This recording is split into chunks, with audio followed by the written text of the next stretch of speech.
इस अस्पताल का असली नाम विक्टोरिया अस्पताल है। इस अस्पताल को आज से करीबन 100 साल पहले अंग्रेजों ने बनवाया था। उस अस्पताल के सामने एक कब्रिस्तान है। मेरे दादाजी ने मुझे बताया था कि आज से 60 साल पहले इस अस्पताल में ऑपरेशन के दौरान एक लड़की की मौत हो गई थी। तब से उस लड़की की आत्मा उस अस्पताल में भटकती है। रात ढलते ही कोई भी इंसान उस रास्ते से नहीं गुजरता है, क्योंकि उस लड़की की आत्मा राहगीरों को परेशान करती है। हालांकि मैं दादाजी की बताई पुरानी भूतहा कहानियों में ज्यादा विश्वास नहीं करता था। एक रात मैं अपने 2 दोस्तों अंकित और राजू के साथ रात को बाइक पर घूम रहा था। तभी मेरे एक दोस्त ने मुझसे विक्टोरिया अस्पताल वाले रास्ते से चलने को कहा। हम में से कोई भी ज्यादा भूत प्रेतों पर विश्वास नहीं करते थे और हमने उस रास्ते से जाने का पक्का किया। उस समय रात के 10 बज चुके थे। हम तीनों ने ये बात अपने परिवार वालों को नहीं बताने का वादा किया और उस रास्ते पर निकल पड़े डीडी है। जैसे ही हम उस रास्ते से निकले, रास्ते पर रेत होने की वजह से हमारी बाइक फिसल गई और हम तीनों धड़ाम से बाइक से दूर गिर गए। गनीमत थी कि हम लोगों को कोई चोट नहीं आई थी। बाइक चला रहे मेरे दोस्त अंकित ने बोला कि उसका बैलेंस तो बराबर था, फिर ये बाइक कैसे फिसल गई। हालांकि वो थोड़ा डर गया था, तो मेरे दूसरे मित्र राजू ने बाइक चलाने को कहा।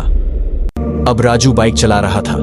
हम 8 किमी ही चले थे कि अचानक हमारी गाड़ी का टायर पंचर हो गया और गाड़ी की स्पीड तेज होने से गाड़ी इस बार फिर पिछली बार से भी दूर तक फिसलती गई। इस बार हमें कोहनियों और घुटनों पर थोड़ी चोट आई थी।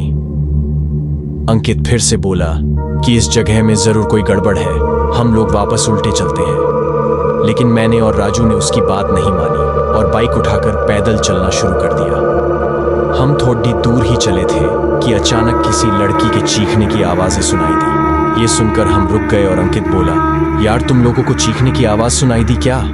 हमने उसकी बातों को अनसुना कर कहा कि कोई जानवर की आवाज होगी।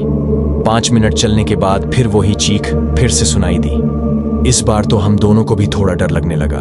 हम तीनों ने वापस चलने के बारे में सोचा, लेकिन हम रास्ते के बीच में आ गए थे। पीछे चलने में 3 किमी और आगे चलने में 2 किमी और बाकी थे। हम लोगों ने आगे जाने का सोचा।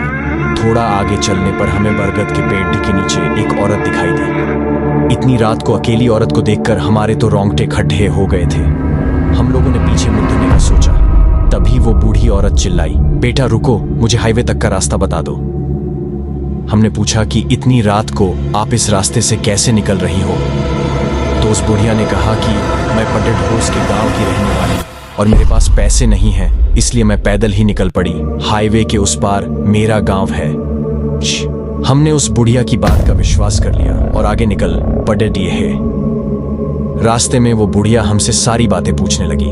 बुढ़िया हम तीनों के पीछे चल रही थी। हम तीनों दोस्त अब अपनी बात कर रहे थे। तभी राजू बोला कि लो मां जी, आपका रास्ता आ गया। और वो जैसे ही पीछे मुद्दा तो वहां कोई नहीं था। हम तीनों की तो सिट्टी पिट्टी घोल हो गई। हम बाइक को धक्का मारते हुए जोर से भागने लगे। भागते भागते अंकित ठोकर खाकर गिर गया और हमें जोर से चीखें सुनाई दी। हमने भी बाइक को वहीं पटक कर अंकित को साथ लेकर दौड़ने लगे और अस्पताल के पास कब्रिस्तान तक पहुंच गए। ये सब घटित होते 12 बज चुकी थी। हम पसीने से तरबतर हो गए थे और कब्रिस्तान पार कर एक मंदिर में रुक गए, क्योंकि अगर बिना बाइक के घर जाते तो जूते पढ़ते।